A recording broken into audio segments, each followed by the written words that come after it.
This is the Windows Start menu in full screen mode. It uses the entire screen to display icons of the programs installed on your computer. Click here to see all programs, and then this icon to switch back to tiles. It's great if you're using this mode in tablet, but if you want to switch to the standard classic Windows 7, click the settings gear on the Start menu here. Select Personalization.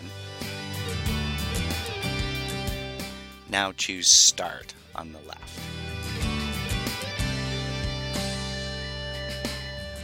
Next, slide the Use Start Full Screen to Off. Now, when clicking the Start menu, you'll see all your programs on the left and tiles to the right, using only the lower left of your screen.